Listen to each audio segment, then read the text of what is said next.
It's Dada Bhagwan Foundation presentation.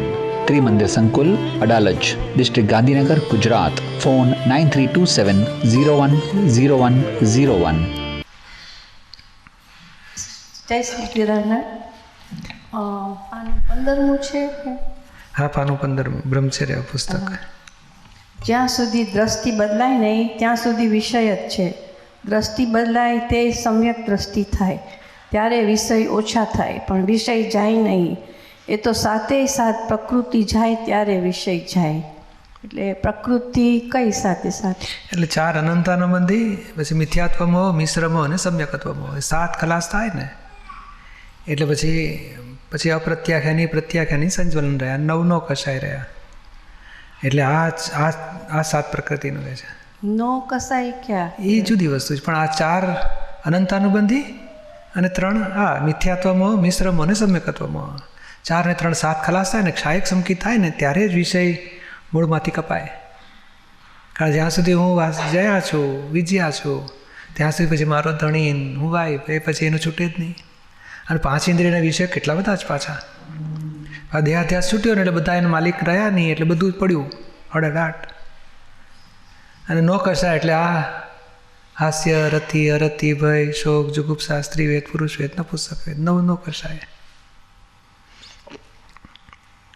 સમજાયું ને? બાકી રહ્યું હવે દુલારી, પછી વિશાલ. બોલો. સિમંદર સ્વામીની આરતીમાં જે ત્રીજી લીટી છે, ત્રીજી આરતી સ્વામીની ગણધર પદ પામે, એ કોને સંબોધાય છે? ગણધરને. એટલે મૂળ શું છે કે ગણધર પદ એટલે શું કહેવા માંગે છે? આ ભગવાનની આરતી કરતાં કરતાં આપણી પરિણતિ એટલી ઊંચી જાય તો આપણને એવી દશાઓ પ્રાપ્ત થશે. પહેલાં ઓમ પરમેષ્ટિ, પછી પંચ પરમેષ્ટિ, પછી ગણધર, એ બધી ભાવનાઓ છે આમાં. સિદ્ધ ભગવાન ભાવિ તીર્થંકર થશે ને સિદ્ધ થશે ને એ બધી ભાવનાઓ કરી છે. ભાવના ભાવી છે. ગણધર એટલે શું? ગણ એટલે શિષ્યોનો સમૂહ, એના લીડર એ ગણધર કહેવાય. અને ગણધરના પાછા લીડર હોય તો ગણધરપતિ કહેવાય. ગણ એટલે સમૂહ, ગ્રુપ હોય ને, લીડર ઓફ ધ ગ્રુપ. તો બધા સાધુઓ, પછી ઉપાધ્યાય, એ બધાના ઉપર આચાર્ય કહેવાય. તો આચાર્ય બધા ગણધરો કહેવાય. એ આચાર્યના પાછા લીડર હોય. આખું સાધુ, ઉપાધ્યાય, આચાર્ય એ બધાના આખું ગણ કહેવાય. એના લીડર એ ગણધર કહેવાય. તે ભગવાન મહાવીરને આઈ થિંક 11 ગણધરો હતા. એમાં ગૌતમ સ્વામી ગણધરપતિ કહેવાય. સિમંદર સ્વામીને 84 ગણધરો છે, એમાં એક ગણધરપતિ હશે પાછા. સમજાયું ને? એટલે ભાવના છે કે આ ભગવાનની આરતીથી ઉદાસીન વૃત્તિ રહે, ઓમ પરમેષ્ટિ પદ પામે, પછી પરમહંસ પેલો કે જ્ઞાન અજ્ઞાન જુદું પડે તો પંચ પરમેષ્ટિ પદ આવ્યું. એ બધી ભાવના ભાવીશ બધી. એટલે એ આપણા માટે, એટલે પોતાના, હા, આપણને એ દશા ઊંચી આવતી જશે. એ ગણધર પદ એટલે ગણધર એવા દશાએ પહોંચશો એવું ભાવના ભાવે છે. ભાવિ તીર્થંકર થાય એવી ભાવના ભાવે છે બધી. પણ આ કે ને કે કદાચ સમજણ ઓછી પડે કે ના પડે તોય વાંધો નહીં, બોલવાથી, આ આરાધના કરવાથી બધું બહુ ફેરફાર થઈ જાય. અને બીજું પૂછ્યું છે, મહાવીર જયંતિના દિવસે અડાલજમાં બધા ભાઈઓ બહેનો સ્પેશિયલ સામાયિક કરે છે, તો તેમાં ખાસ શું જોવાનું હોય તે વિગતવાર સમજાવો. એટલે મૂળ શું બનેલું, એક વખત દાદાની જ વાત કરું, આઈ થિંક 75, 76ની સાલ હશે, એમાં આવી જયંતિ હતી. એ દિવસે 2 હતું. એ કંઈક મુસલમાનોનો તહેવાર આવતો હતો, એમાં બધું કપાય બકરા, અને જૈનોનો તહેવાર મહાવીર જયંતિ એવું આવતું હતું. એટલે દાદા કે આ એક કેસે કાપવું જોઈએ ને એક કેસે બચાવવું જોઈએ, તો આપણે શેમાં રહીશું? તો કે આપણે આપણા દોષો ધોવામાં રહીએ. તો પછી 2 કલાક સવારે 4 થી 6 સામાયિક કરાવી હતી. એટલે તે દાડે કરાવી હતી. પણ દાદા કે અમે વિધિ કરશું, તમારા ઘરે બેસીને તમે બધા કરજો. તેમાં શું કહેલું, મિશ્ર ચેતન જોડે કોઈને દુઃખ થયું હોય, જીવતી વ્યક્તિઓ, કોઈની હિંસા થઈ હોય, કોઈને દુઃખ થયું હોય, ક્રોધમાનમાં લક્ષ દુઃખ આપ્યું હોય, અથવા 5 મહાવ્રતો ભંગ કરીને ચોરી, જૂઠ, હિંસા, અબ્રહ્મચર્ય, પરિગ્રહ, કોઈથી દુઃખ આપ્યું હોય, અથવા કશાયથી દુઃખ આપ્યું હોય, રાગદ્વેષથી દુઃખ આપ્યું, બધું યાદ કરીને, હિંસા એટલે સ્થૂળ કોઈકને માર્યું હોય, કોઈકને ભાવ બગાડ્યા હોય, મારી નાખ્યા હોય, જીવડા મારી નાખ્યા ને, એ બધું યાદ કરીને માફી માગજો. તો દાદા વિગતવાર, આઈ થિંક એ જ પ્રતિકોણ બુકમાં એ આખું ચેપ્ટર છે, એ 5 પાના આખું વિગતવાર દાદાએ વર્ણન આપ્યું છે. એક્ઝેક્ટલી એ તે દિવસે જ બોલાયું હતું, એ દાદાએ બધું વર્ણન કરેલું કે મિશ્ર ચેતનને ક્યાં ક્યાં દુઃખ આપ્યું, જીવતા જોડેના દોષો ધોઈ નાખજો અને અમે સ્પેશિયલ વિધિ કરીશું. અને ખરેખર દાદાએ વિધિ એવી જબરજસ્ત કરી હશે, તો બધાએ 4 થી 6 કર્યું ને, તો કેટલાકને તો મેં દોષો જોવાના મેં આવરણ તૂટ્યા તે બંધ જ ના થાય. 2-2, 3-3, 4-4 દાડા સુધી દેખાયા જ, આખો દાડો રાત ચાલ્યા જ કરે, આ ભૂલ થઈ, આ ભૂલ થઈ, આ ભૂલ થઈ. પછી તો દાદા પાસે અમુક લોકો આવ્યા, દાદા આ તો બંધ જ નથી થતું, કંઈક કરો. દાદાએ આશીર્વાદ પીને બંધ કર્યું પાછું. આવું આવરણ તૂટી જતા, એવી સ્પેશિયલ વિધિ હતી. એટલે આ અવસરનો લાભ લેવા જેવો ખરો કે ભાઈ આવું કોક દાડો ગોઠવાય તે દાડે આપણે સરસ. અને આ તો 5 થી 7 હતું, પછી હવે 4 થી 6 એટલે માટે કે બધું પબ્લિકનું ડિસ્ટર્બન્સ ના હોય ને. હવે જો આપણે તો આ સિમંદર સિટી એટલે કોઈ ડિસ્ટર્બ કરનારું હોતું જ નથી. હોલમાં તમે બેઠા 10 થી 12 કે જે ટાઈમ ગોઠવ્યો હોય ને, કોઈ ડિસ્ટર્બ ના કરતું હોય તો એ 2 કલાક સરસ મજાની કરો.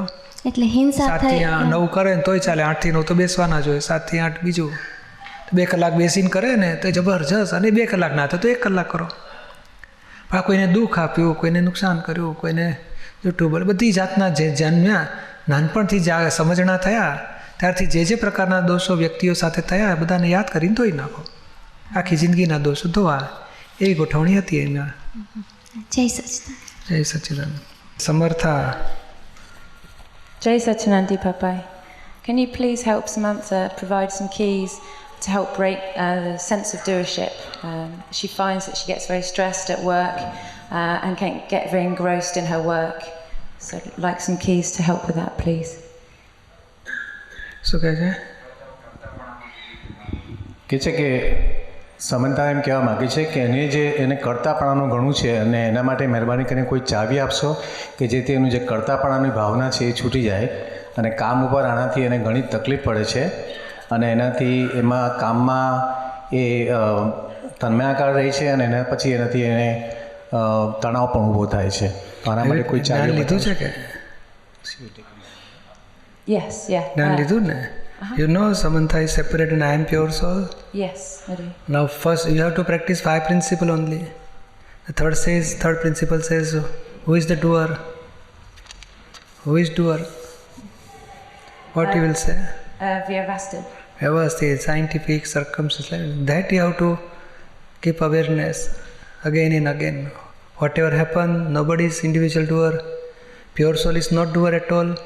Any manager or any colleague, they are doer, but they are not whole and soul doer. They are one of the evidence. With the help of scientific, circumstantial evidence, this is happening.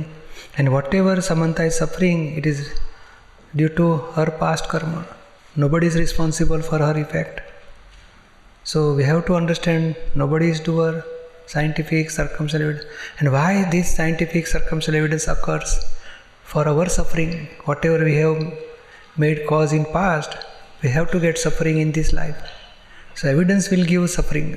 So these are the living person, they are one of the evidence, not whole and soul doer. You understood? Yes, I do. Like that, every time you have to understand, your intellect will show why they are doing so and so. At that time you have to keep that awareness, oh, they are not doer, they are one of the evidence. Due to our causes, they are giving effect. They are scientific circumstantial evidence directly will not give any effect. Living people, through them, Vyavasthit Shakti will give effect to us. So they are one of the evidence, they are not whole and soul doer. They are one of the instrument. You understood? Yes, I have, yeah. Jai So like that you can break your doership.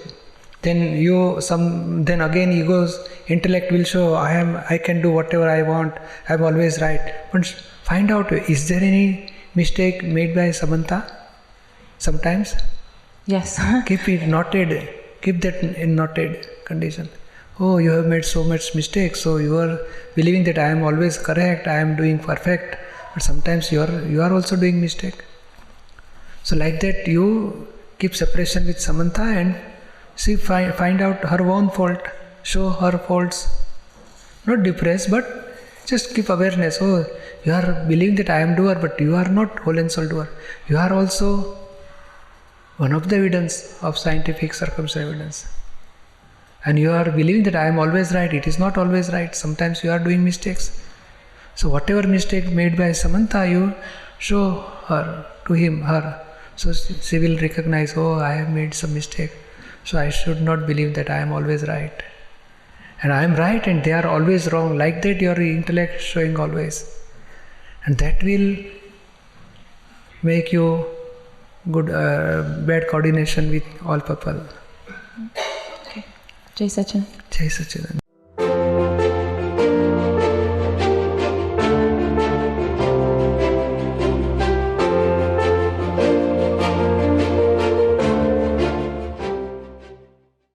મારું બાળક 5 વર્ષનું છે. આ જોડે છે જ હા. ડાયો છે બિચારો. તો કેટલો શાંતિથી ઊભો રહ્યો છે, સાંભળે છે. પછી એ બહુ જ ઉત્પાત્યો છે. હવે સાંભળે છે. બહુ હેરાન. હે મને આવો કયો, હું તને જોઈ લઈશ ઘરે આવતો કે છે. એ લોકોનું શું છે, મશીન નાનું, શક્તિ વધારે. એટલે હવે શું થાય, એટલે ધીમે ધીમે મોટો થશે તો આ શક્તિ બહુ કામ કરશે. પણ 2 આપણે મિનિટની સવડી વાત માનતો નથી. કંઈ વાંધો ના માને તો મનાવવાનો આગ્રહ જ નહીં રાખવાનો. એને રમવા દો ને, ખીલવા દો ને, એને સરસ પાટે ચડાવવાનો. નહીં આપણે 2 ફૂટ બાય 2 ફૂટનો રસ્તો હોય તો પછી ધીમેથી આ જ રસ્તે જવું પડે ને. વાળવાનો કે ચાલો આ બાજુ જઈએ, પેલા બાજુ. અને ધીમે ધીમે એને કંઈક સત્સંગમાં તમે લાયા છો તો બીજા બાળકો સાથે રમતો રમતો ઘણા સંસ્કાર ઉત્પન્ન થઈ જશે ને. બહુ ગુસ્સો કરે છે. આ કરવા દેવા. એટલે એને સમજણ પડે છે, આ સારું છે, આ ખોટું છે, ધાર્યું કરવું, બધું સમજણ છે અંદર. એને વાળવાની જરૂર છે. એ ધીમે ધીમે ખીલશે. આ જ બાળકો મોટા થઈને દિલના બહુ ચોખ્ખા હોય છે, હેલ્ધી માઇન્ડ હોય છે. આગ્રહ દુરાગ્રહ કકડાટ કશો હોતો નથી. મારું તારું લાલચ હોતી નથી. બહુ સંસ્કાર એના એ કુદરતી લઈને આવેલા છે. એ થોડોક મોહ હોય, નાચગાન હોય, ટીવી બીવી ગેમ બેમ રમે, બધું મજા કરે. પણ છેવટે મોટું ભવિષ્યના સંસ્કારી બાળકોમાં આ બધા દેખાશે આપણને. અને મોટું જગત કલ્યાણનું કામો આવા જ બાળકો બધા કરશે. શક્તિ જબરજસ્ત છે. વાળવાની જરૂર છે. અત્યારે શું અંદર સુખ કશું જ નથી. અને બહારથી સુખ લે કરવા જાય એટલે સુખ આવે નહીં ને અંદરના સુખ બંધ થતા જાય. એટલે શાંતિ ના હોય એ લોકો. એટલે એને ધીમે ધીમે આપણે જ પહેલાં એને ધીમે ધીમે એને આ સત્સંગ મળશે ને તો બહુ ફરક પડશે ને. સરસ દાદાનું નામ લેતો થશે, પ્રાર્થના બોલાવતા શીખવાડીશું. ઘણા છોકરાઓ પદ ગાતા શીખી જાય છે. એટલે તમે આવ્યા છો તો આવતા રહેજો, એને લઈ આવતા રહેજો.